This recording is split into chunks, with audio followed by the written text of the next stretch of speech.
There are places in Charleston, South Carolina, where the earth itself seems to remember, where the soil holds secrets that no amount of rain can wash away, and where certain truths lay buried beneath layers of clay and time. In the spring of 1847, city surveyors began documenting something that defied every natural law they understood. Across 7 different plantations spanning the low country, from the Ashley River to the Cooper, from the Sea Islands to the inland swamps, they discovered slave quarters that shared an impossible characteristic. No rats nested in their walls, no snakes slithered beneath their floors, no insects crawled through the cracks in their foundations.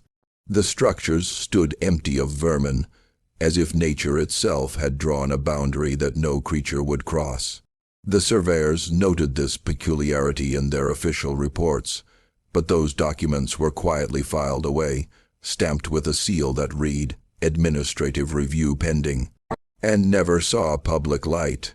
What the city officials discovered in those quarters was deemed too disturbing, too politically volatile for the fragile peace of the antebellum South. But the truth has a way of surfacing, even when buried deep. And the story of what really happened in those buildings, what connected them all, what kept the animals away, and what it cost the people forced to live within those walls, reveals something far more chilling than any supernatural tale ever could. Before we continue with the story of Charleston's silent quarters and the surveyor who refused to let the truth stay buried, I need you to do something. If you're fascinated by real historical mysteries that blur the line between documented fact and unsettling truth, subscribe to Circle of Fear 1. This channel digs into the darkest corners of American history, the stories that were deliberately forgotten, the truths that powerful people wanted erased. And I want to know, where are you listening from? Drop your state or city in the comments. Let's see how far these forgotten stories can reach. Now, let's return to Charleston, 1847, and meet the man who would spend 3 years of his life unraveling a mystery that would haunt him until his final breath. Charleston, in 1847, was a city of contradictions, a place where immense wealth existed alongside profound suffering, where grand mansions with their piazzas and gardens stood within sight of auction blocks where human beings were bought and sold. The city had grown prosperous on rice, indigo, and cotton, and that prosperity had created an aristocracy that prided itself on refinement, education, and what they called civilization. The streets were paved with ballasted stones brought from distant ports. Gas lamps illuminated the main thoroughfares. The bells of St. Michael's Church rang out over a city that considered itself the jewel of the South. But beneath this veneer of gentility lay a system of brutal exploitation. The low country plantations that surrounded Charleston were among the most profitable in the nation, and also among the most deadly. The rice fields with their standing water and malarial mosquitoes killed enslaved workers at rates that shocked even hardened overseers. The task system used in the region was considered more humane than the gang labor of the cotton plantations further inland. But it was still a system built on the theft of human freedom, on families torn apart, on lives measured only by their economic value.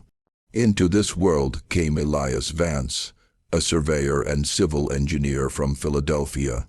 He was 32 years old in the spring of 1847, a man of medium height with dark hair that was already beginning to gray at the temples and eyes that colleagues described as unsettlingly observant. Vance had studied at the University of Pennsylvania under some of the finest scientific minds of his generation. He had learned not just the practical skills of surveying, the use of theolites and chains, the calculation of angles and distances, but also geology, chemistry, and what was then called natural philosophy. He approached the world with a scientist's skepticism and a reformer's conscience. Vance had come to Charleston reluctantly. His firm in Philadelphia had secured a contract with the city to conduct a comprehensive survey of properties in the surrounding low country. The work was meant to establish clear boundaries for tax purposes, to settle disputes between neighboring plantations, and to create accurate maps for a region that had been settled piecemeal over more than a century. It was routine work, the kind that paid well, but offered little intellectual stimulation. Vance had accepted the assignment primarily because he needed the money. His father had died the previous year, leaving debts that Elias felt honor-bound to settle. He arrived in Charleston on a humid April morning when the city was fragrant with the scent of Confederate jasmine, and the harbor was crowded with ships from around the world. He took lodgings in a boarding house on Church Street, run by a widow named Mrs. Talbert, who was known for maintaining a respectable establishment and asking few questions of her tenants. The room was small but clean, with a window that overlooked a garden where camellias bloomed in profusion.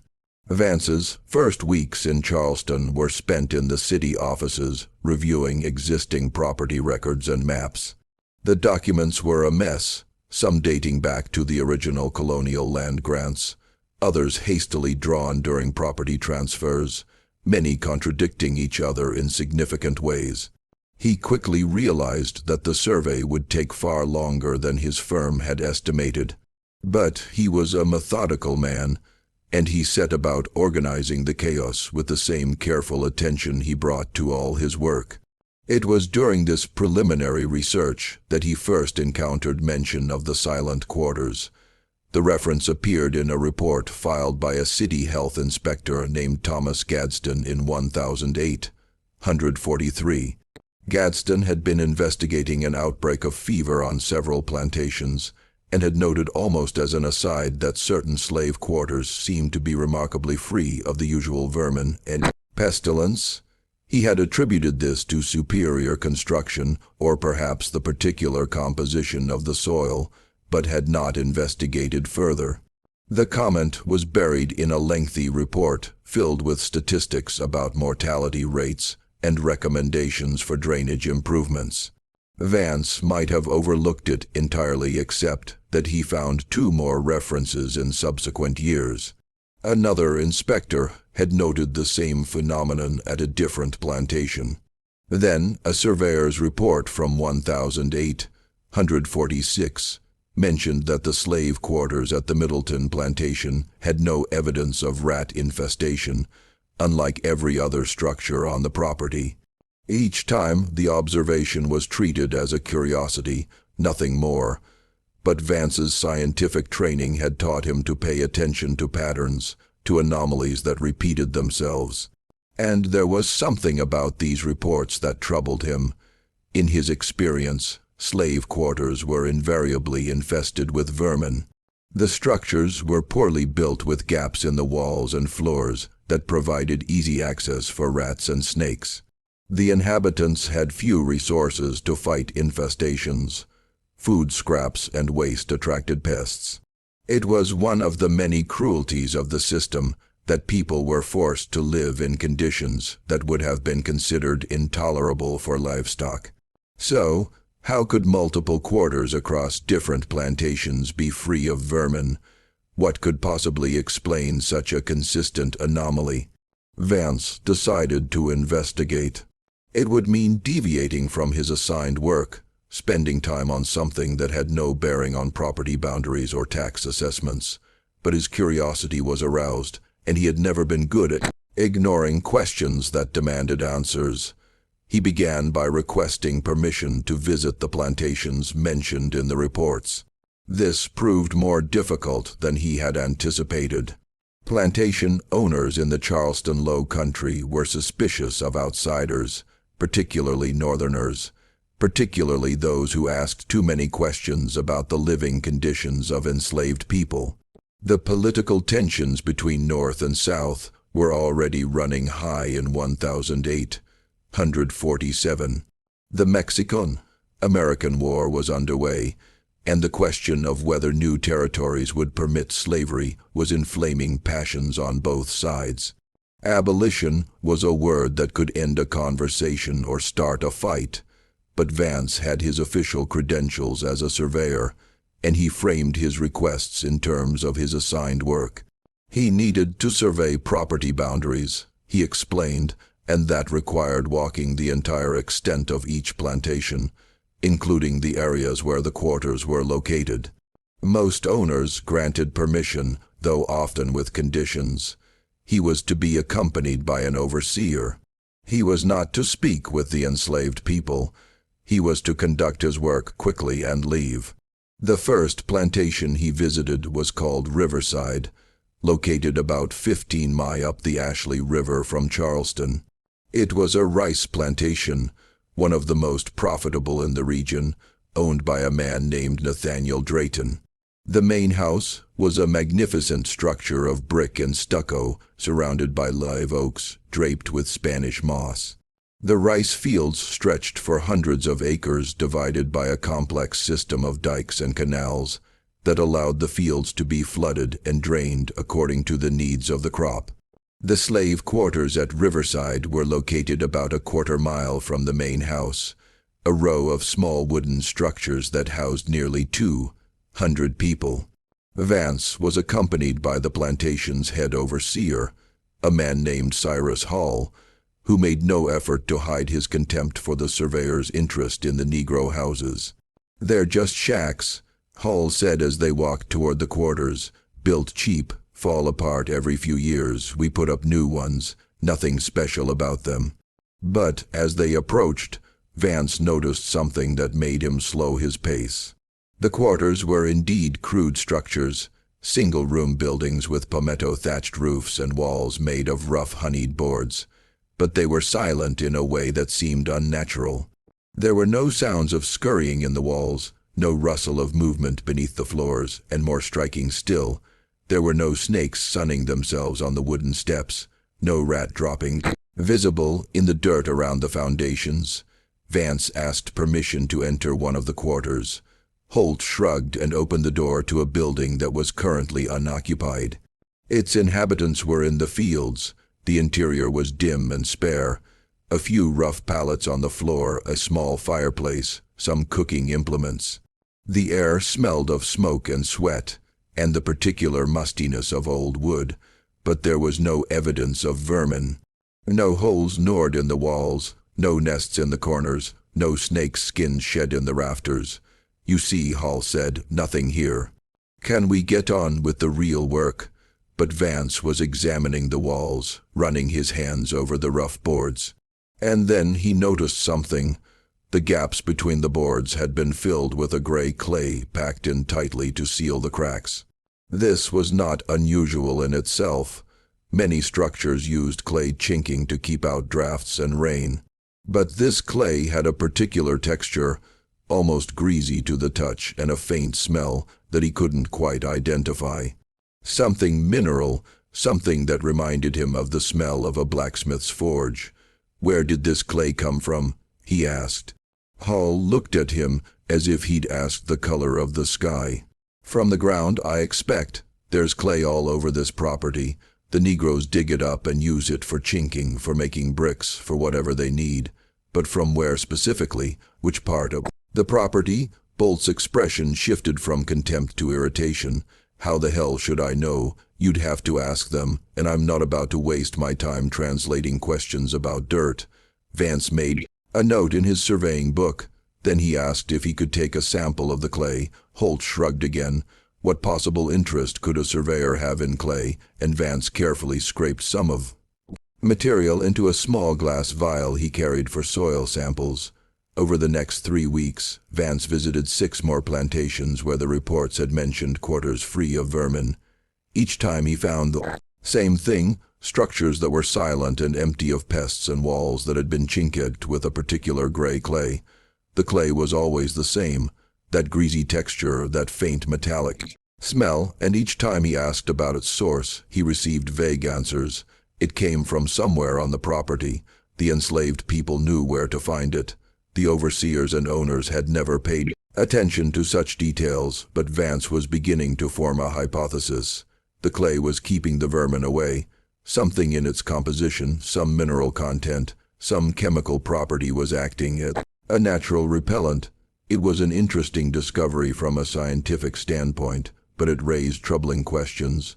If the clay repelled rats and snakes, what effect might it have on the people living in constant proximity to it? Were there health consequences that no one had considered? He decided he needed to analyze the clay properly using the chemical techniques he had learned at university, but Charleston had limited scientific facilities and he didn't trust the local authorities with his findings. Not yet. Not until he understood what he was dealing with. So he wrote to a colleague in Philadelphia, a chemist named Dr. Alistair Finch, and sent him samples of the clay along with a detailed description of where it had been found and under what circumstances. Then he waited. Mail between Charleston and Philadelphia took at least a week in each direction, and he knew that a proper chemical analysis would take time. In the meanwhile, he continued his official surveying work, but his mind kept returning to the silent quarters and the strange gray clay. It was during this waiting period that Vance first spoke with someone who had actually lived in one of the quarters. Her name was Ira, though she was known to everyone as Ma, a term of respect that acknowledged her age and the authority she held within the enslaved community. She was perhaps 60 years old, though she looked older, her face deeply lined and her hair completely white.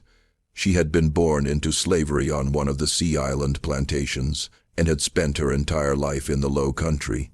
She was currently living at a plantation called Oakwood, where Vance had come to survey a disputed property line. He encountered her by chance, or perhaps by her design. He had been working alone that day. The overseer had been called away to deal with some emergency in the fields, and he was taking measurements near the quarters when Ira approached him.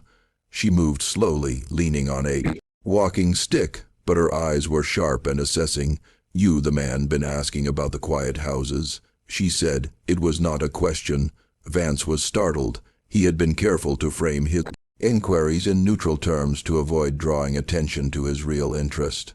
But apparently word had spread through the network of communication that existed among the enslaved people, invisible to their owners, but remarkably efficient. "I'm a surveyor," he said carefully. "I've noticed that some of the quarters seem to be free of vermin, and I'm curious about why." Ara studied him for a long moment. Then she said, "You got the look of a man who wants to know things, but knowing things can be dangerous, especially for a white man asking questions about how we live." "I mean no harm," Vance said. "I'm simply trying to understand." "Understand what? Why the rats don't come? Why the snakes stay away?" She shook her head slowly. "Those houses are quiet because of the mud, the gray mud from the bad place. We've been using it for years because it keeps the vermin out. And Lord knows we got enough troubles without rats eating our food and snakes biting our children." "The bad place?" Vance asked. "What do you mean?" Ara glanced around, checking that they were truly alone. Then she said in a voice barely above a whisper, "There's a swamp about 3 miles inland from here. The old people call it the Whispering Earth. The mud there is different, gray and heavy, and it smells like metal. Animals won't go near it. Birds don't fly over it. Even the mosquitoes stay away. We learned a long time ago that if you pack that mud into the walls of a house, the vermin won't come in. So we use it. We walk 3 miles to dig it up. We carry it back in buckets. We pack it into every crack and gap. Because a house without rats is a blessing," even if she trailed off, and Vance saw something in her expression that chilled him. Fear and something else. Resignation perhaps. The look of someone who knows a terrible truth but has no power to change it. "Even if what?" he prompted gently. R was silent for a long moment. Then she said, "Even if the people who live in those houses get sick. Even if they get weak and tired, if their bones ache, if their teeth fall out, if they waste away for no reason the doctors can name. We know the mud is bad for us. We've known it for years. But we use it anyway because the choice is between slow sickness and rats that spread fever, snakes that kill children, insects that make life unbearable. We choose the slow sickness. We don't have the luxury of choosing health." Vance felt something twist in his chest. "How long have people been using this mud?" "Long as I can remember," Ara said. "My grandmother used it. Her mother before her. It's been going on since the first quarters were built on these plantations, maybe longer. The white folks never noticed, never cared. Why would they? They don't live in those houses. They don't breathe that dust every day. They don't watch their children grow up weak and sick. Where exactly is this swamp? Vance asked, the whispering earth. Ara gave him directions. A complex set of landmarks involving old trees, abandoned rice fields, and paths that weren't marked on any map.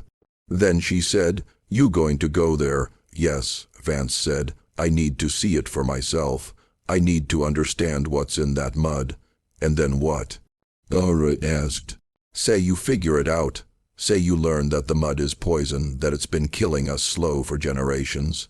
What are you going to do with that knowledge? You think the masters will care? You think they'll tear down the quarters and build new ones with clean materials? Or will they just find a new way to save money, a new way to make us suffer?" Vance had no answer to that. He wanted to believe that knowledge would lead to change, that exposing the truth would force people to act. But he was not naive. He knew the power structures of the South, knew how little value was placed on the lives of enslaved people. "I don't know what will happen," he said finally, "but I have to try. I have to document what I find. Maybe it won't change anything now, but someday when this system finally ends. And it will end, it must end. Maybe this information will matter. Maybe it will be part of the accounting, part of the record of what was done to your people." Ara looked at him with an expression that might have been pity. "You're a good man, I think, but good men don't change the world. Power changes the world, and you don't have any power here." She turned and walked away, leaning heavily on her stick, leaving Vance standing alone with his surveying equipment and his growing sense of dread. The whispering earth was not marked on any map that Vance had seen. Following Ara's directions, he set out early one morning in late May, when the heat was already oppressive and the air thick with humidity. He told Mrs. Talbert that he would be gone for the day conducting field surveys, and he packed water, some bread and cheese, his surveying tools, and several glass vials for collecting samples. The journey took him inland away from the plantations and into the wild low country that existed between the cultivated fields. This was a landscape of dense maritime forest, palmetto thickets and swamps where the water was the color of tea from the tannins leached out of decaying vegetation. The paths were narrow and often flooded, and Vance found himself wading through water that came up to his knees, his boots squelching in the mud. He had been walking for nearly 2 hours when he noticed the change. The forest around him had grown quieter. The constant background noise of birds and insects had faded to near silence. Even the wind seemed to have died, leaving the air still and heavy, and there was a smell, faint at first, but growing stronger as he continued, that same metallic odor he had noticed in the clay samples, but more intense, almost overwhelming. Then he saw it, the swamp that Arara had called the Whispering Earth. It was perhaps 2 acres in extent, a depression in the landscape where water had pooled and stagnated, but the water was not the dark tea color of normal swamp water. It was gray, almost milky, with an oily sheen on its surface. The trees around the edges were dead or dying, their bark peeling away to reveal pale wood beneath. And the ground at the water's edge was covered with the gray clay, exposed where the water level had dropped during the dry season. Vance approached slowly, every instinct telling him that this was a place of danger. He could see no animals, no birds in the trees, no turtles sunning on logs, no fish breaking the surface of the water. The silence was absolute, broken only by the sound of his own breathing and the squelch of his boots in the mud. He knelt at the edge of the swamp and examined the clay. It was exactly like the samples he had collected from the quarters. That same greasy texture, that same metallic smell. He filled several vials with the material, being careful not to let it touch his skin more than necessary. Then he took out a small notebook and began to sketch the area, noting the dead trees, the color of the water, the absence of life. As he worked, he became aware of a sound. It was very faint, almost at the edge of hearing, a kind of whisper or souse that seemed to come from the swamp itself. He realized it was the sound of gas bubbles rising through the water and bursting at the surface, releasing whatever compounds were trapped in the sediment below. It was a natural phenomenon, but in the eerie silence of the place, it sounded almost like voices, like the earth itself was speaking in a language he couldn't understand. The whispering earth. Now, he understood the name. He spent perhaps an hour at the swamp collecting samples and making observations. Then, as the sun climbed higher and the heat became unbearable, he began the long walk back to Charleston. His mind was racing with possibilities. What was in that clay? What mineral or chemical gave it those properties? The ability to repel animals, the greasy texture, the metallic smell.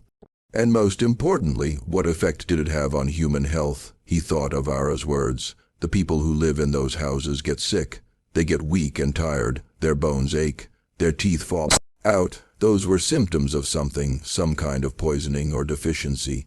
But what? When he returned to his boarding house that evening, exhausted and covered in mud, he found a letter waiting for him. It was from Dr. Alistair Finch in Philadelphia, responding to the clay samples Vance had sent weeks earlier.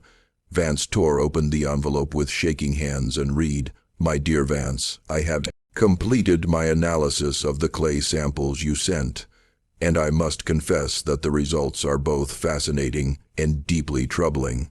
The material contains extraordinarily high concentrations of several heavy metals, most notably lead, arsenic, and mercury. The lead content alone is sufficient to explain the absence of vermin. Rats and snakes are highly sensitive to lead poisoning and will avoid areas where it is present in the environment. However, I must stress that these same properties make the clay extremely dangerous to human health.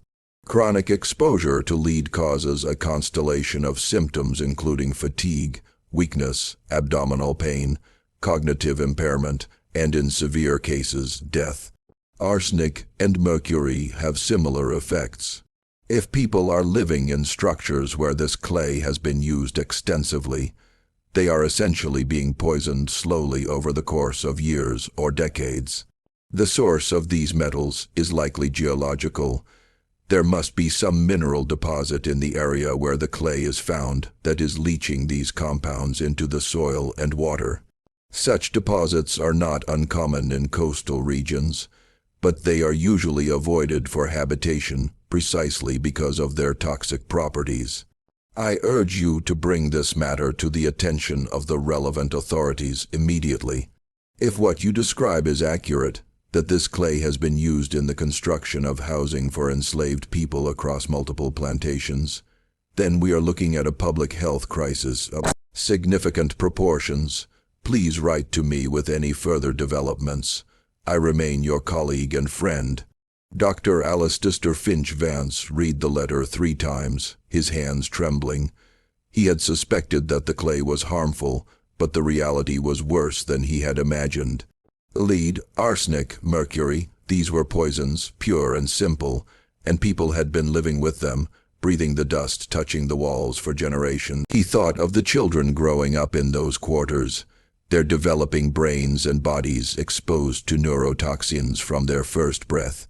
He thought of the women and men who had no choice but to live in those structures, who had chosen the slow death of poisoning over the immediate threat of vermin. He thought of R's words, "We don't have the luxury of choosing health," and he knew that he had to do something. He had to document this, had to bring it to light, had to force someone to acknowledge what was happening. But who would listen? Who would care? The next morning, Vance went to the Charleston city offices with Dr. Finch's letter and his own detailed notes. He requested a meeting with a city health officer, a man named Dr. Samuel Priolo, who was responsible for monitoring disease outbreaks and sanitary conditions in the city and surrounding areas. Dr. Paulo was a Charleston native, a man in his 50s with the refined manners and accent of the local aristocracy. He received Vance in his office, a room lined with medical texts and anatomical charts, and listened politely as the surveyor explained his findings. When Vance finished, Dr. Paulo was silent for a long moment. Then he said, "Mr. Vance, I appreciate your diligence in bringing this matter to my attention. However, I must point out several issues with your conclusions. Issues, Vance said, struggling to keep his voice level. Dr. Finch's analysis is quite clear. The clay contains dangerous levels of heavy metals. People are being poisoned. Dr. Finch is a respected chemist, I'm sure, Pilo said smoothly, but he is analyzing samples in a laboratory in Philadelphia, far removed from the actual conditions here. He does not understand the constitution of the Negro, which is fundamentally different from that of the white man. What might be harmful to us may have little effect on them. They are adapted to this climate, to these conditions in ways that we are not. Vance stared at him in disbelief. That's not how chemistry works. Lead is lead. It doesn't discriminate based on race. I'm afraid you're mistaken, Pilo said, his tone becoming cooler. There is extensive medical literature on the differences between the races. The Negro has a thicker skin, a different blood composition, a greater tolerance for heat and disease. These are established scientific facts. They're not facts, Vance said, his voice rising despite his efforts to remain calm. They're justifications, excuses for treating people as less than human. Prio's expression hardened. Mr. Vance, I understand that you come from Philadelphia, where certain progressive ideas are fashionable, but you are in Charleston now, and you would do well to remember that the institution of slavery is the foundation of our economy and our society. It is protected by law and by custom, and I will not allow unfounded accusations about the health conditions of slave quarters to be used as ammunition by abolitionists and troublemakers. These aren't unfounded accusations, Vance said. I have chemical analysis. I have samples. I have testimony from people who have lived in these quarters and watched their families sicken and die. Testimony from slaves, Prio said, his voice dripping with contempt. Slaves who would say anything to cause trouble for their masters. That's your evidence. Vance realized that he was getting nowhere. Pilo had no interest in the truth. He was part of the system benefiting from it, and he would defend it against any challenge, no matter how well documented. I see, Vance said quietly. Thank you for your time, Dr. Prillo. He left the office feeling a mixture of rage and despair. He had been naive to think that presenting the facts would be enough. The people in power didn't want to know the truth. They wanted to maintain the status quo to protect their wealth and their way of life, no matter the human cost. But Vance was not ready to give up. If the local authorities wouldn't act, perhaps he could find other avenues. He wrote to abolitionist newspapers in the North detailing his findings. He wrote to medical journals hoping that Dr. Finch's analysis would be published and discussed. He wrote to members of Congress who are known to oppose slavery, providing them with documentation that could be used in debates. And he continued his investigation.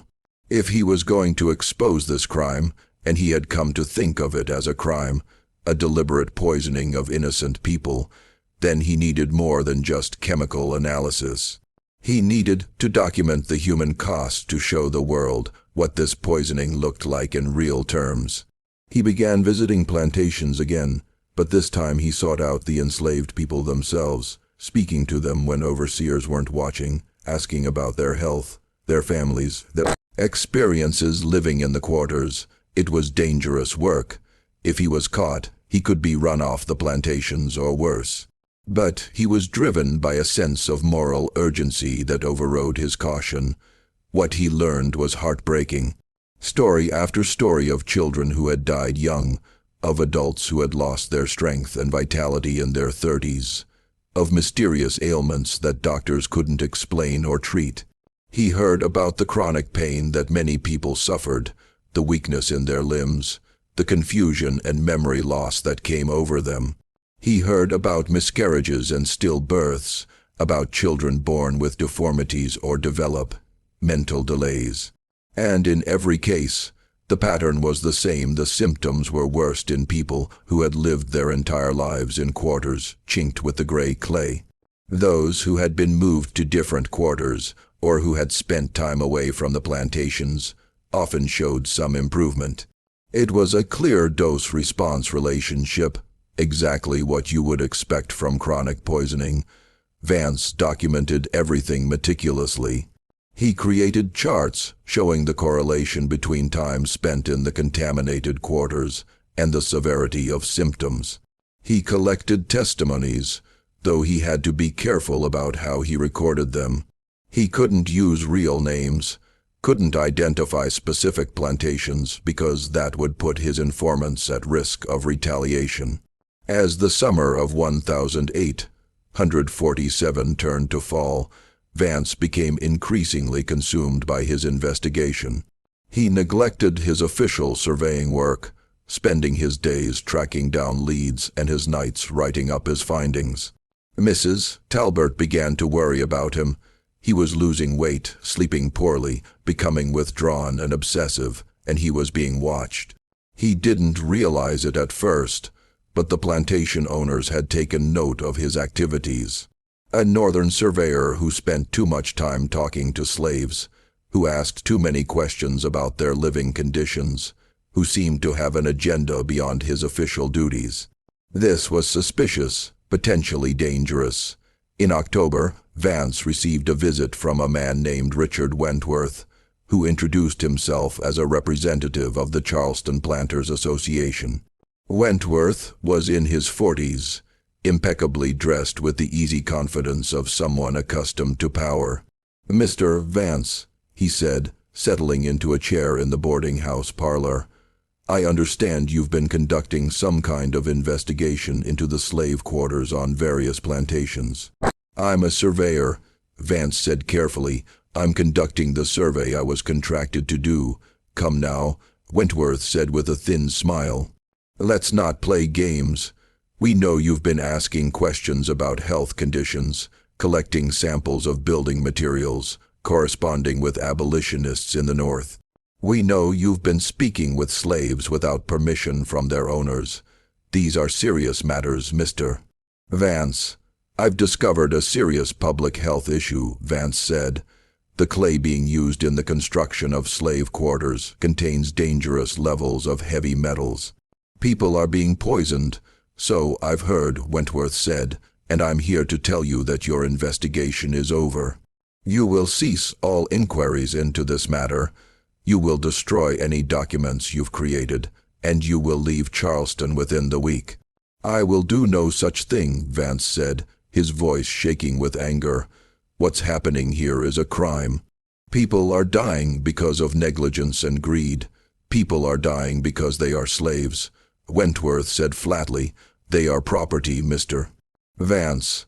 They have no rights, no legal standing, and you, as a visitor to this city, have no authority to interfere in how property is managed." "They're human beings," Vance said. "That is a matter of opinion," Wentworth replied, "and it is not an opinion shared by the laws of South Carolina or the United States." "Now, I've been polite, Mr. Vance, because I understand that you're simply misguided, that you've been influenced by the radical ideas that are so fashionable in Philadelphia. But my patience has limits. If you continue with this investigation, if you publish your findings or share them with abolitionist agitators, there will be consequences. Your surveying contract will be terminated. Your reputation will be destroyed, and you may find that Charleston is not a safe place for you." It was a threat barely veiled. Vance felt a chill run down his spine, but he forced himself to meet Wentworth's eyes. "I'm not afraid of you."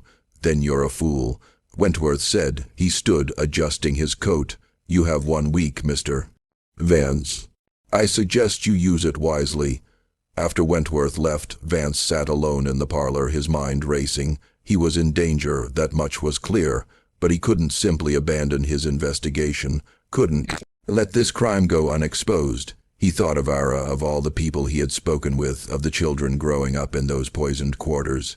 He owed them something. He owed them the truth. But he also had to be realistic. If he stayed in Charleston, he would likely be silenced one way or another. His documents would be seized or destroyed. He might be arrested on some trumped-up charge, or simply disappear one night. another victim of the violence that lurked beneath the surface of Southern gentility. He needed to get his findings out of Charleston to somewhere they would be safe, where they could be published and disseminated, and he needed to do it quickly before Wentworth's deadline expired.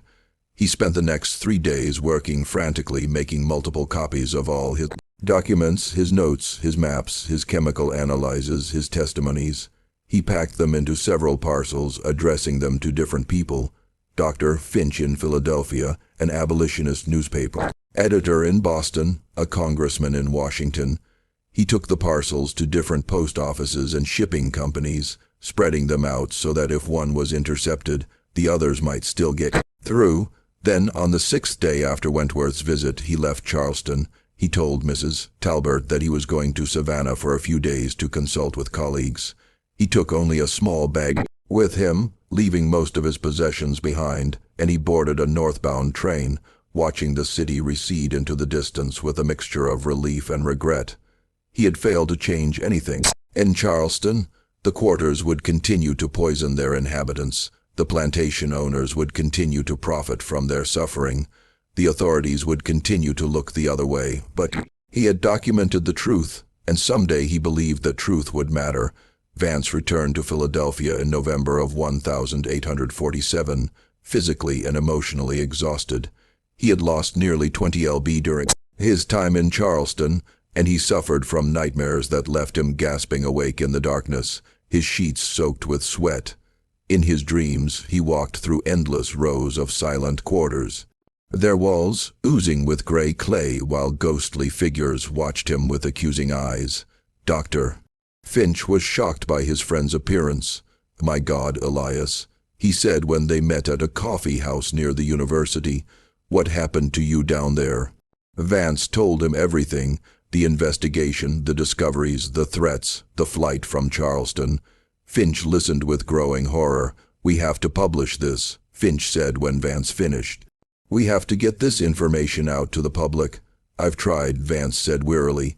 "I sent copies of my findings to newspapers, to medical journals, to politicians. Most haven't responded. Those that have, they're not interested. The northern papers say it's too inflammatory, that it will be dismissed as abolitionist propaganda. The medical journals say they need more rigorous scientific evidence, that testimonies from slaves aren't reliable data.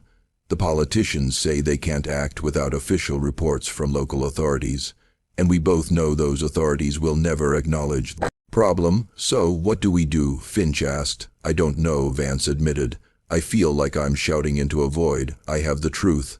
I have the evidence, but no one wants to hear it." But Finch was not ready to give up.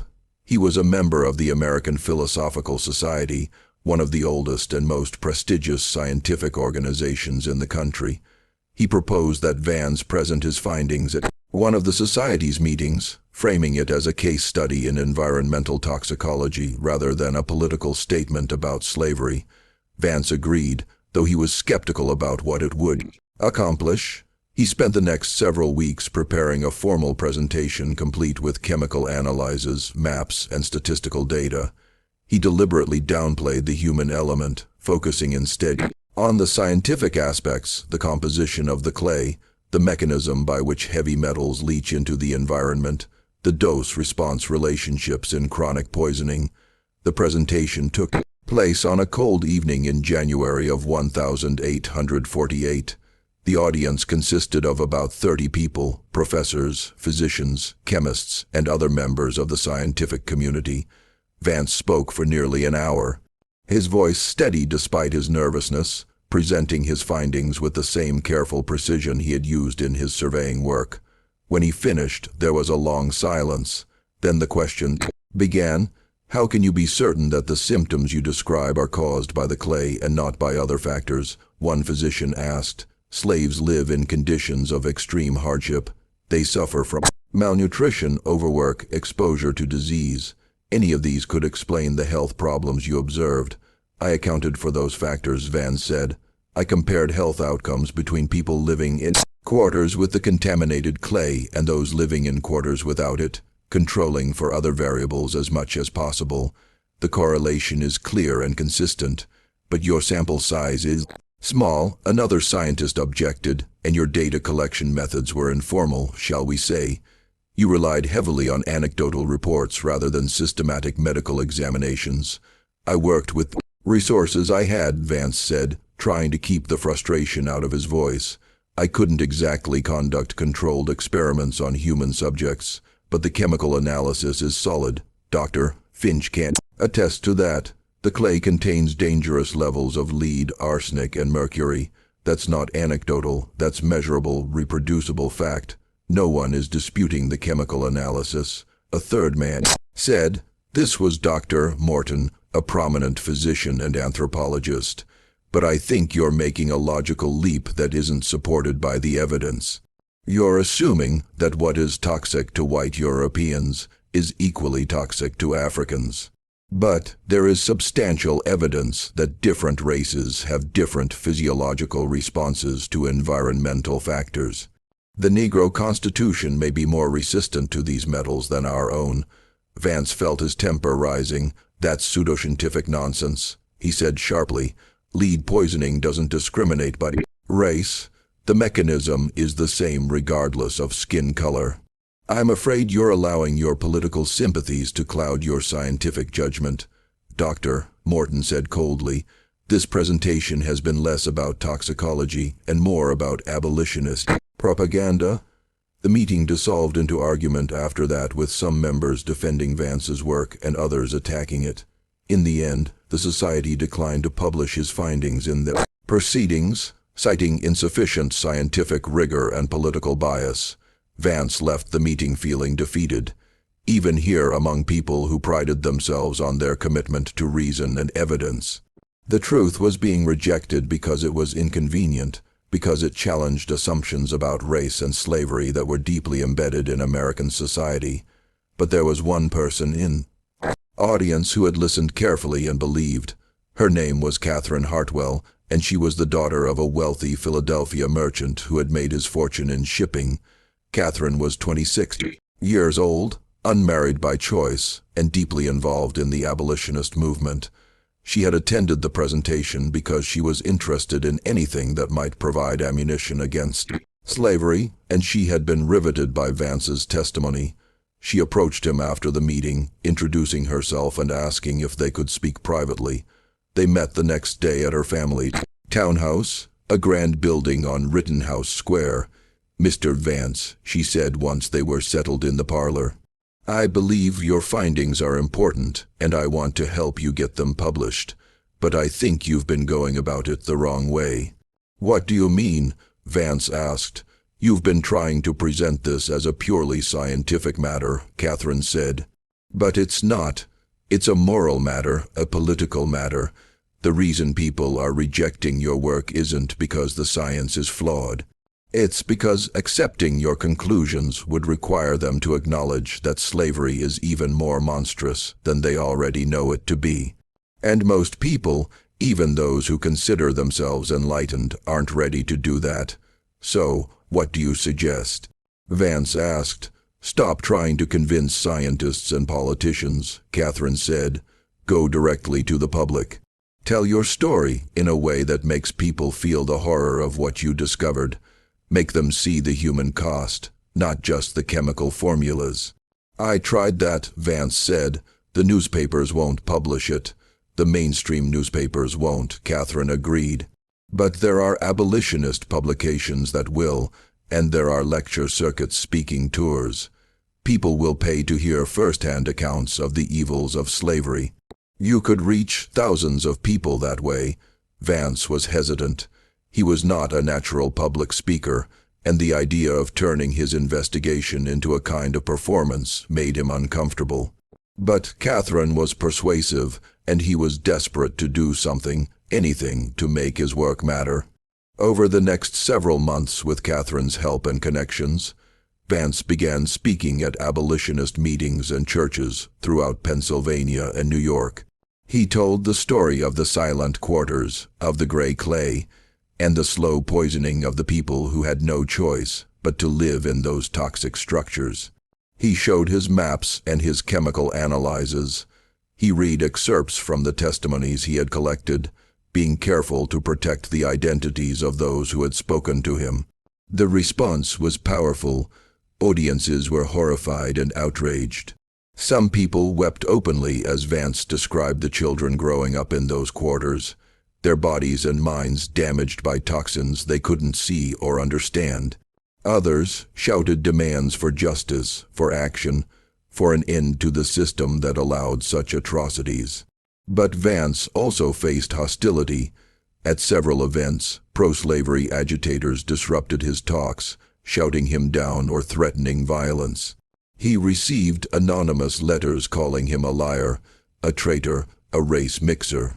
One night, someone threw a brick through the window of his lodgings with a note attached that read, "Go back to Charleston and we'll give you a proper Southern welcome." Despite the dangers, Vance continued his speaking tour throughout 1848 and into 1849. He became a minor celebrity in abolitionist circles. His story cited as evidence of slavery's inherent cruelty. Frederick Douglass mentioned him in a speech. Harriet Beecher Stowe wrote him a letter expressing her admiration for his courage, but Vance took no pleasure in the attention. He was haunted by the knowledge that his work had changed nothing for the people still living in those quarters. The plantations continued to operate. The clay continued to poison, and he was hundreds of miles away telling stories to audiences who could afford to be horrified because they were safely removed from the reality. In the summer of 1849, Vance received a letter that would change everything. It was from a man named Jacob Hemlock, who identified himself as a free black man living in Charleston. Hemlock wrote that he had heard about Vance's work through the abolitionist network, and he had information that Vance needed to know. The letter was cryptic, but it hinted at something significant. New evidence about the source of the contaminated clay, about who knew what and when, about decisions that had been made deliberately rather than through ignorance. Hemlock couldn't put the details in writing, he said, because it was too dangerous. But if Vance would return to Charleston, Hemlock would share everything he knew. Vance showed the letter to Catherine. "It could be a trap," she said immediately. "You know there are people in Charleston who would love to get their hands on you." "I know," Vance said, "but what if it's real? What if there's more to this story than I uncovered? I can't ignore it." "Then don't go alone," Catherine said. "Take someone with you, someone who can be a witness, who can get word out if something happens to you." In the end, Vance decided to return to Charleston, but he took precautions. He arranged for regular letters to be sent to Catherine and Dr. Finch so that if he disappeared, they would know something was wrong. He traveled under an assumed name, and he carried a pistol, though he had never fired one in his life, and doubted he would have the courage to use it if it came to that. He arrived in Charleston in August of 1849, nearly 2 years after he had fled the city. It was the height of summer, and the heat was suffocating, the air so humid that it felt like breathing water. He took a room at a different boarding house in a different part of the city, and sent word to Jacob Hemlock through the address provided in the letter. 2 days later, Hemlock came to meet him too. He was a man in his 50s with gray hair and the careful, guarded manner of someone who had learned to navigate a world that was hostile to his existence. Free blacks in Charleston occupied a precarious position. They had some legal rights, but they were constantly under suspicion, subject to restrictions and harassment. They met in Vance's room with the door locked and the curtains drawn. Hemlock got straight to the point. "What you found about the clay is true," he said, "but it's worse than you know. It wasn't ignorance, Mr. Vance. It was deliberate." Vance felt his blood run cold. "What do you mean?" "I mean that the plantation owners knew." Hemlock said they knew the clay was poisonous. They knew it was making people sick, and they used it anyway because it was cheap, and because it kept the vermin out, and because they didn't care what happened to the people living in those quarters. "How do you know this?" Vance asked. "Because I used to work for one of them," Hemlock said. Before I bought my freedom, I was a house servant for a man named Nathaniel Drayton. You know him? Vance nodded. Riverside Plantation, the first place he had investigated. Drayton kept records, Hemlock continued. Detailed records of everything: crop yields, expenses, slave purchases, medical costs. And in those records there are notes about the quarters, about how using the gray clay from the Whispering Earth reduced the cost of construction and eliminated the need for pest control, about how the slaves who lived in those quarters had higher rates of sickness and death, but that was acceptable because the savings on construction and maintenance more than offset the cost of replacing them. Vance felt sick. He calculated it. He weighed the cost of human lives against the cost of building materials. That's exactly what he did, Hemlock said, and he wasn't the only one. The plantation owners talked about it among themselves. They shared information about where to find the clay, how to use it most effectively. It was a business decision, Mr. Vance. A cold, rational business decision that treated human beings as nothing more than livestock, as assets to be managed for maximum profit. Where are these records? Vance asked. Can you get them? Hemlock shook his head. Drayton keeps them in a safe in his study. I don't have access anymore, but I know they exist, and I know what they say because I saw them when I was still in his household. I was taught to read and write. Drayton's wife insisted on it. Said it made me more useful, and sometimes I was asked to help with copying documents. That's how I saw the notes about the quarters. Would you testify to this? Vance asked. Would you be willing to make a sworn statement? Hemlock laughed bitterly. Who would believe the testimony of a black man against a white plantation owner? Even if I could testify, and I'm not sure I legally can, it would be my word against his. And we both know whose word would be given more weight. But if we could get the records themselves, Vance said, his mind racing. If we could get documentary evidence, something that couldn't be dismissed as hearsay or bias. You're talking about breaking into Drayton's house, Hemlock said flatly. You're talking about theft. That's a crime, Mr. Vance, a serious crime. You'd be risking prison or worse. I know, Vance said, but those records could prove everything. They could show that this wasn't negligence. It was deliberate poisoning.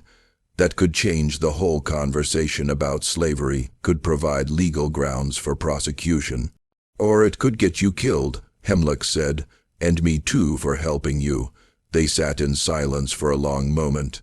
Then Vance said, I'm going to do it. I have to, but I won't ask you to be involved. You've already risked enough by coming here by telling me this. Hemlock studied him with an expression that was hard to read.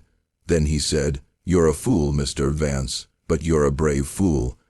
All right, I'll help you, but we do this my way, and we do it carefully. Over the next week, Hemlock and Vance planned their break-in with meticulous care. Hemlock knew the layout of Drayton's house intimately. He had lived and worked there for 15 years before purchasing his freedom. He knew which doors were kept locked, which windows were accessible where the servants slept, and most importantly, when Drayton would be away from the house. There was a Planters Association meeting scheduled for the third Saturday in August. Drayton would attend, as he always did, and the meeting typically lasted several hours well into the evening. His wife would be at home, but she retired early and slept in a bedroom on the opposite side of the house from the study. The house servants would be in their quarters behind the main building. It was the best opportunity they were likely to get. Vance spent the intervening days in a state of nervous anticipation. He knew what he was planning was dangerous, possibly suicidal. If he was caught, he would be arrested, tried, and almost certainly convicted. As a northerner who had already made himself unwelcome in Charleston, he could expect no mercy, and Hemlock would face even worse consequences. A black man involved in robbing a white man's house would likely be lynched before he ever saw the inside of a courtroom. But Vance couldn't shake the conviction that this was necessary. The records Hemlock described could be the evidence he needed to prove that the poisoning of the quarters was not an accident, not a result of ignorance, but a deliberate choice made by people who valued profit over human life. That evidence could change the national conversation about slavery, could provide ammunition for abolitionists, could even lead to legal action. On the night of the break-in, Vance met Hemlock at a predetermined location, a small warehouse near the docks that was used for storing cotton bales. They waited until well after dark, until the streets were mostly empty and the gas lamps cast long shadows. Then they made their way to Drayton's house, moving carefully through the back alleys and gardens of the city. The house was a grand structure on Meeting Street, 3 stories of brick and stucco with a wide piazza facing the street. But Hemlock led Vance around to the back to a small door that opened into the kitchen. He produced a key. He had kept it when he left Drayton's service, a small act of defiance that he had never expected to use. The door opened silently, and they slipped inside. The kitchen was dark and empty, smelling of old smoke and spices. They moved through it quickly into a hallway and then to the study. The study was exactly as Hemlock had described, a large room lined with bookshelves with a massive desk in the center and a safe built into the wall behind it. Vance felt his heart pounding as he approached the safe. This was the moment of truth. If Hemlock was wrong about the records, if they had taken this risk for nothing, but Hemlock was already working on the safe. He had brought tools, a set of lockpicks that he had acquired from sources he didn't explain. He worked by the light of a small lantern, his fingers moving with surprising dexterity. It took nearly 20 minutes, minutes that felt like hours to Vance, who stood watch by the door, listening for any sound of movement in the house. But finally, there was a soft click, and the safe door swung open. Inside were stacks of papers, ledgers, and bound volumes. Hemlock began sorting through them quickly, his eyes scanning the pages by lantern light. Then he pulled out a leather-bound ledger and opened it. "This is it," he whispered. "This is Drayton's personal record book. Look." Vance leaned over his shoulder and read by the flickering light. The entries were written in a neat, precise hand, recording expenses and income, purchases and sales. And there, on a page dated 1839, was an entry that made Vance's blood run cold. Constructed new quarters for field hands using clay from the western swamp. Material costs reduced by 60% compared to standard construction. Note clay appears to repel vermin effectively, eliminating need for pest control measures. Some reports of increased sickness among inhabitants, but mortality rates remain within acceptable parameters for field labor. Net savings $1,200 annually. There were more entries over the following years tracking the experiment with the clay quarters.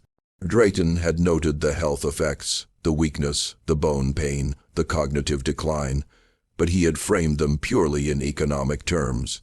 How much did it cost to replace a worker who died young versus the savings on construction and pest control? The calculations were there, cold and precise, reducing human suffering to a matter of dollars and cents. "My God," Vance whispered. He knew exactly what he was doing. "Keep reading," Hemlock said grimly. Vance turned the pages and found more. Drayton had shared his findings with other plantation owners. There were notes about meetings where the use of the clay was discussed, where the health effects were acknowledged but deemed acceptable given the cost savings. There were even references to a collective decision to keep the information quiet to avoid agitation from abolitionist elements who might use it as propaganda. It was all there. The evidence Vance had been seeking proof that the poisoning was deliberate, that it was part of a calculated strategy to maximize profit at the expense of human life. "We need to take this," Vance said. "We need to get this out of here. We can't take the whole ledger." Hemlock said it would be noticed immediately, but we can copy the relevant pages. They had brought paper and pencils for this purpose. Working as quickly as they could, they copied the incriminating entries, Vance writing while Hemlock held the lantern and kept watch. It took nearly an hour, and every minute was agony, the fear of discovery, a constant weight on Vance's chest. Finally, they finished. Hemlock returned the ledger to the safe and closed it, making sure everything looked exactly as they had found it. Then, they slipped back out of the house, retracing their steps through the kitchen and out into the night. They didn't speak until they were several blocks away back in the relative safety of the warehouse district. Then Hemlock said, "You have what you need now. Get out of Charleston tonight if you can. Don't wait." "What about you?" Vance asked. "I'll be fine," Hemlock said. "I know how to be invisible in this city, but you're a marked man. If Drayton or any of the others suspect you were involved in this, they'll come after you, and they won't be gentle." Vance nodded. He knew Hemlock was right. He had what he came for, and now he needed to get it to safety to people who could use it. They parted ways in the darkness, Hemlock disappearing into the maze of alleys with the ease of long practice. Vance, heading back to his boarding house to collect his few belongings. He would take the first train north in the morning, would carry the copied pages back to Philadelphia, would finally have the evidence he needed to prove what had been done. But, as he walked through the empty streets, he couldn't shake the feeling that he was being watched. Several times he stopped and looked around, but saw nothing, just shadows and silence and the distant sound of the harbor. He was almost back to his boarding house when he heard footsteps behind him. He turned and saw 3 men emerging from an alley.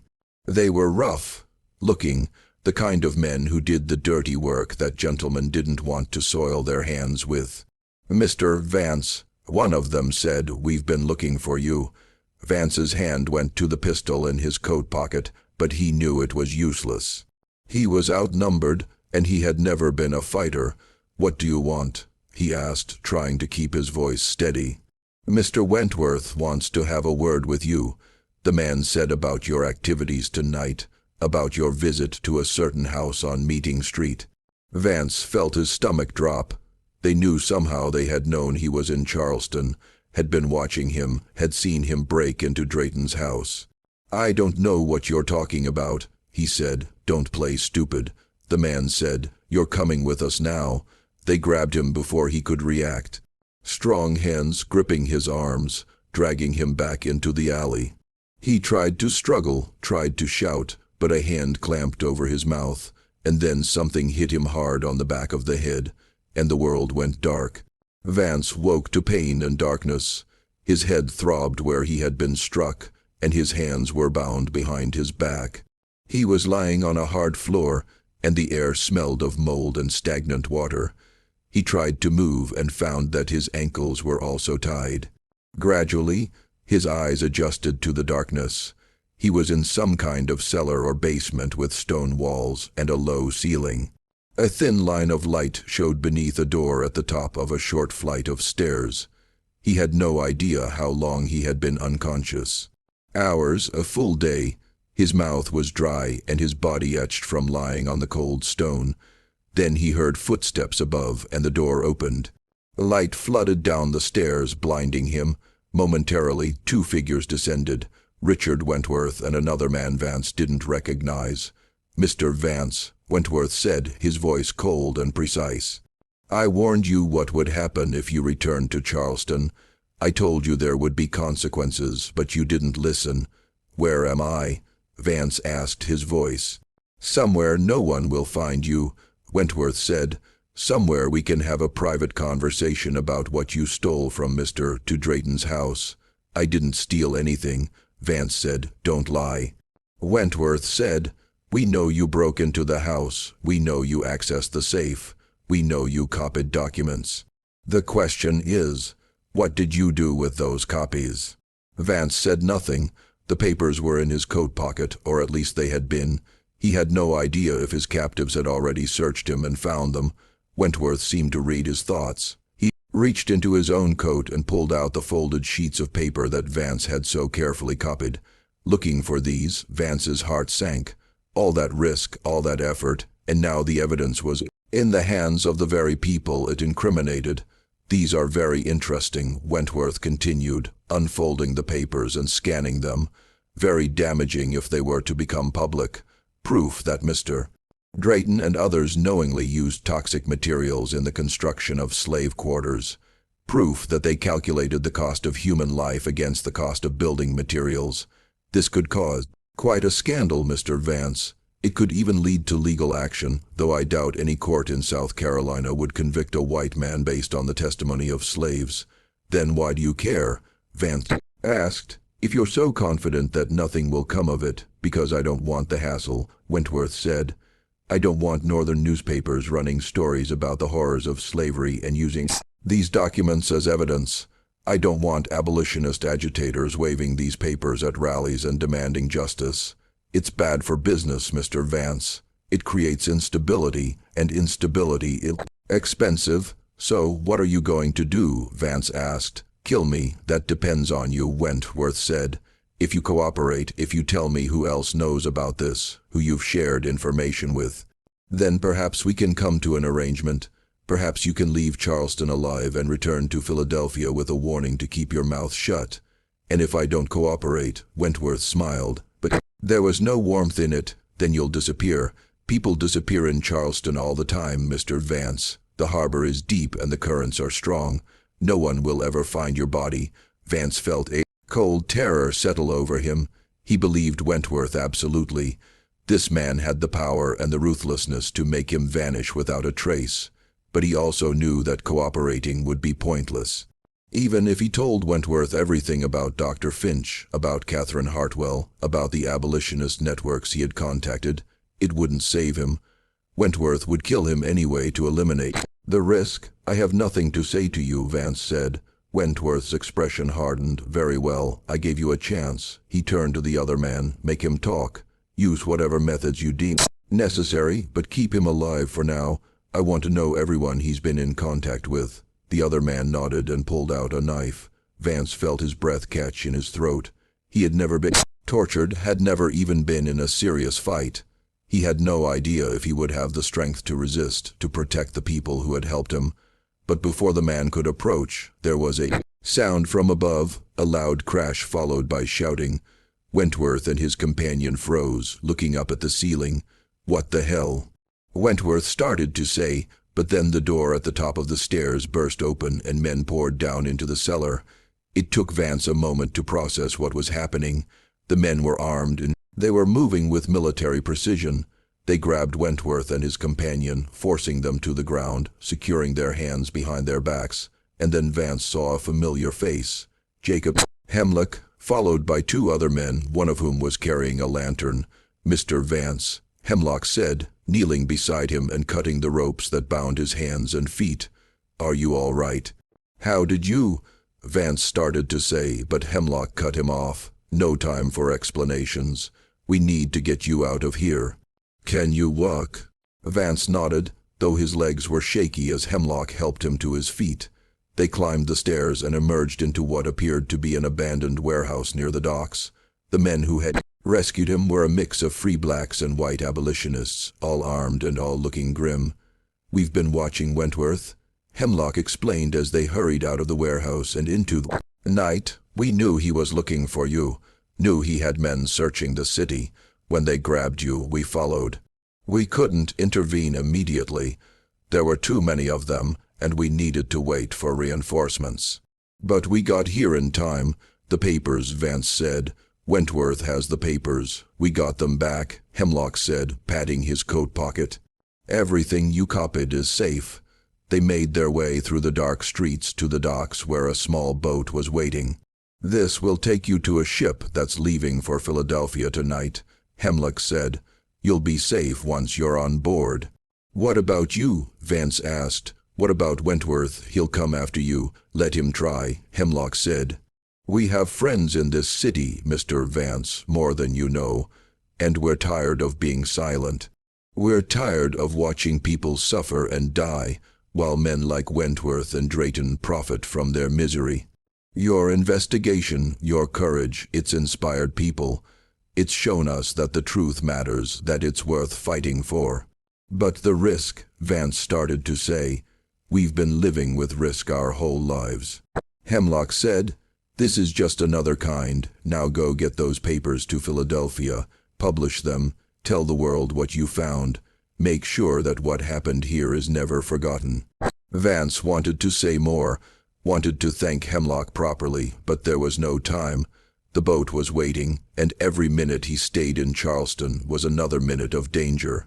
He climbed into the boat, and it pushed off from the dock, the oars cutting silently through the dark water. As the city receded behind him, Vance looked back at the lights of Charleston, at the grand houses and church steeples silhouetted against the night sky. Somewhere in that city, people were sleeping in quarters built with poisoned clay, their bodies slowly breaking down, their lives measured in economic calculations.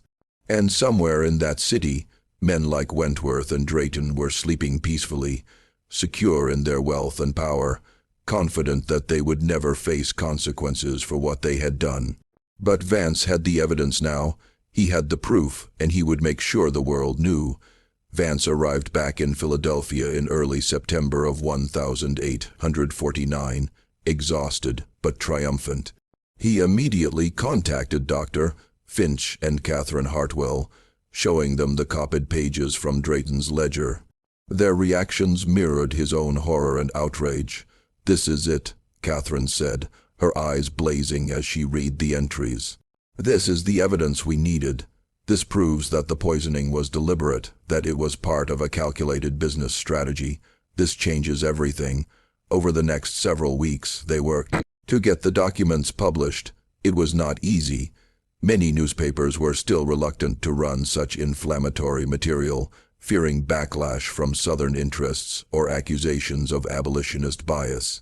But finally, in October of 1849, the New York Tribune published a lengthy article detailing Vance's investigation, including excerpts from Drayton's ledger. The response was explosive. The article was reprinted in newspapers across the North, sparking outrage and demands for action. Abolitionist groups seized on it as proof of slavery's inherent evil. Some Northern politicians called for federal investigations into conditions on Southern plantations. There were even a few voices in the South, mostly from religious leaders and reform-minded individuals, who expressed shock and called for changes in how enslaved people were housed and treated. But there was also fierce resistance. Southern newspapers denounced the article as a fabrication, a piece of abolitionist propaganda designed to inflame tensions. They questioned the authenticity of the documents, suggested that Vance had forged them or taken them out of context. Some went further, attacking Vance personally, calling him a thief, a liar, a traitor to his race. Nathaniel Drayton himself issued a statement denying everything. He claimed that the ledger entries were misinterpreted, that he had never knowingly used toxic materials, that the health problems in the quarters were due to the inherent weakness of the Negro Constitution, not to any environmental factors. He threatened to sue Vance and the Tribune for legal. The legal threats came to nothing. Drayton had no interest in actually going to court, where the documents might be examined more closely, and where he might be forced to testify under oath. But the controversy raged for months, becoming part of the larger national debate over slavery that was tearing the country apart. Vance continued his speaking tours, now armed with even more powerful evidence. He showed audiences the copied pages from Drayton's ledger, let them read the cold calculations that reduced human life to a matter of profit and loss. The impact was profound. Many people who had been ambivalent about slavery, who had accepted the arguments that it was a necessary evil or a positive good, were forced to confront the reality of what the system actually meant in practice. But Vance took no satisfaction in his growing fame. He was haunted by the knowledge that his investigation had changed nothing for the people still living in the poisoned quarters. The plantations continued to operate. The clay continued to be used, and despite all the outrage and publicity, no one in authority had taken action to stop it. In the spring of 1850, Vance received a letter from Charleston. It was from Jacob Hemlock, and the news was grim. Wentworth and his associates had retaliated against the people who had helped rescue Vance. Several free black had been arrested on trumped-up charges. Others had been forced to flee the city, and there were rumors that Hemlock himself was being watched, that he was in danger. "I don't regret what we did," Hemlock wrote, "but I wanted you to know the cost. I wanted you to understand that your investigation, your truth-telling has consequences for people beyond yourself. We pay the price for your courage, Mr. Vance. We always have. That's the reality of this system." The letter shook Vance deeply. He had known intellectually that his work put others at risk, but seeing it spelled out so starkly, knowing that people were suffering because they had helped him was almost unbearable. He wrote back immediately, offering to help in any way he could. Money, legal assistance, connections to abolitionist networks that might be able to get people to safety, but he never received a response. He didn't know if Hemlock had gotten the letter, or if something had happened to him before it arrived. Over the following years, Vance continued his work, but the joy had gone out of it. He spoke at rallies and wrote articles and corresponded with other abolitionists, but he was increasingly consumed by guilt and frustration. The country was sliding towards civil war, the tensions between North and South becoming unbridgeable, and he couldn't shake the feeling that all his efforts had accomplished nothing. In 1852, he received a letter from Dr. Finch with news that brought him some small measure of comfort. A medical journal had finally published a paper on the health effects of heavy metal exposure, citing Vance's work and Finch's chemical analyses. It was a dry technical piece focused on the science rather than the politics, but it represented a kind of validation. The truth was entering scientific record, becoming part of the body of knowledge that future generations would inherit. And then in 1853, something unexpected happened. A plantation owner in Virginia, a man named Thomas Whitfield, who was known for his relatively progressive views on slavery, read about Vance's investigation and decided to have the quarters on his own plantation tested. He hired a chemist to analyze the materials used in construction, and the chemist found elevated levels of lead in the clay that had been used for chinking. Whitfield was horrified. He immediately ordered the quarters to be rebuilt using clean materials, and he wrote a letter to the Richmond Enquirer describing what he had found and urging other plantation owners to do the same. The letter caused a minor sensation in Virginia, and a few other owners followed Whitfield's example. It was a small victory affecting only a handful of plantations out of thousands, but it was something. It was proof that the truth could make a difference, that knowledge could lead to change even in a system as entrenched and brutal as slavery. Vance lived to see the Civil War, though he was too old to fight. He spent the war years working with the United States Sanitary Commission, helping to improve conditions in military hospitals and camps. He thought often of the quarters he had investigated, of the people who had lived and died in those poisoned structures, and he wondered if any of them had lived to see freedom. After the war, during Reconstruction, Vance returned to Charleston one final time. He was 60 years old. His hair completely white, his body weakened by years of hard work and stress. The city was changed, occupied by federal troops, its economy shattered, its social order upended. Many of the grand houses were damaged or abandoned. The plantations that had once made the region wealthy were struggling to adapt to a world without slave labor. Vance visited some of the plantations he had surveyed. In 1847, the quarters were still standing, though many were empty now, the people who had lived in them scattered by war and emancipation. He walked through the silent structures, touching the walls that were still packed with gray clay, and he thought about all the lives that had been damaged or destroyed by the greed and callousness of men like Nathaniel Drayton. He tried to find some of the people he had spoken with during his investigation, Jacob Hemlock, others whose stories had shaped his understanding of what had happened, but most were gone, dead or moved away, or simply impossible to trace in the chaos of the post-war South.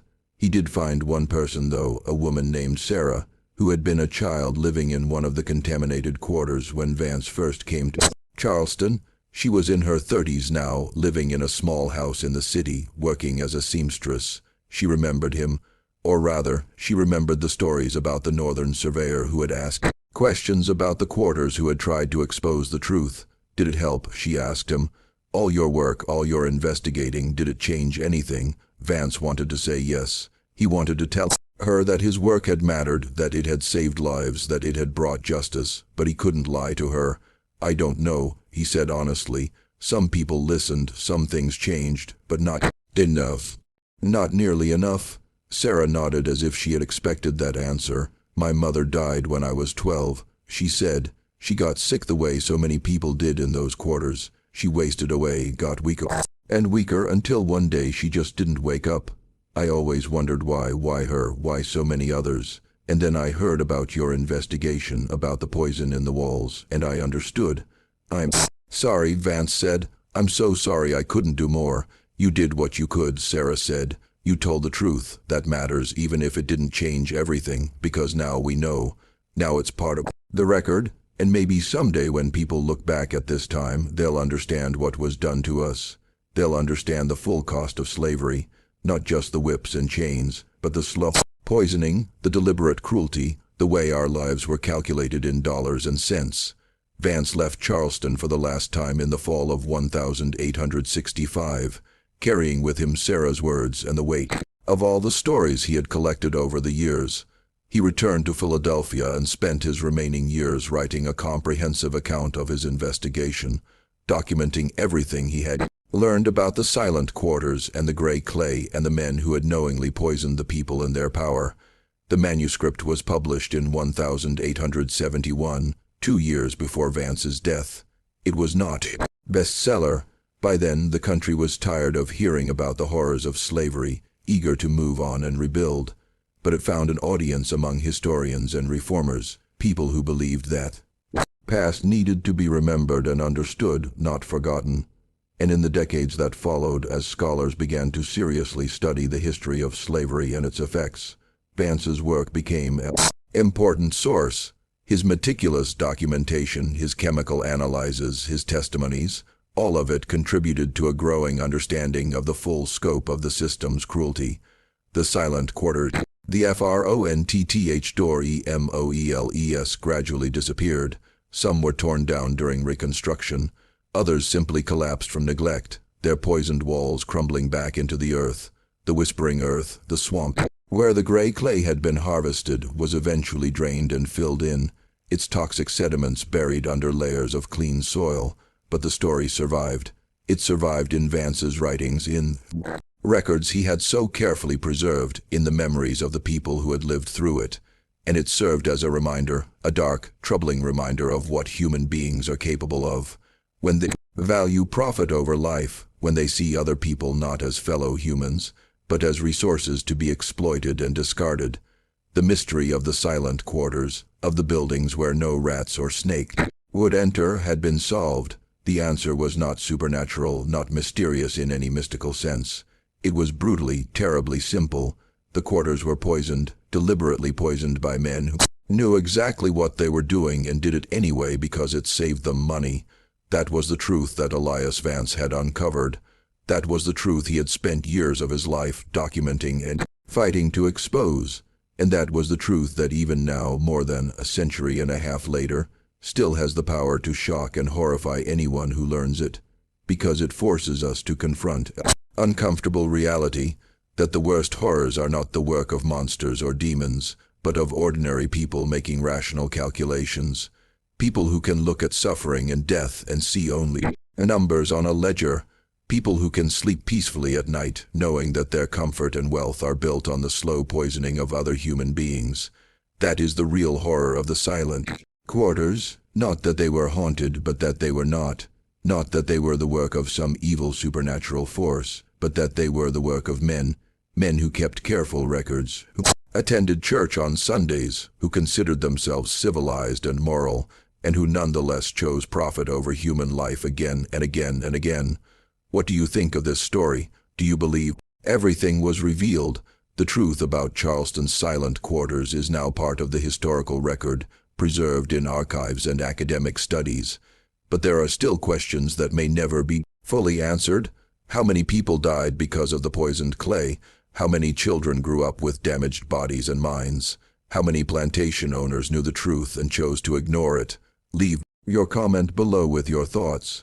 If you found this tale as chilling as I did, and if you believe these forgotten stories deserve to be told, subscribe to Circle of Fear 1, hit the notification bell, and share this video with someone who appreciates the darker corners of American history. These are the stories they don't teach in schools, the truths that were deliberately buried. But they matter. They matter because they show us what we're capable of for better and for worse. See you in the next video.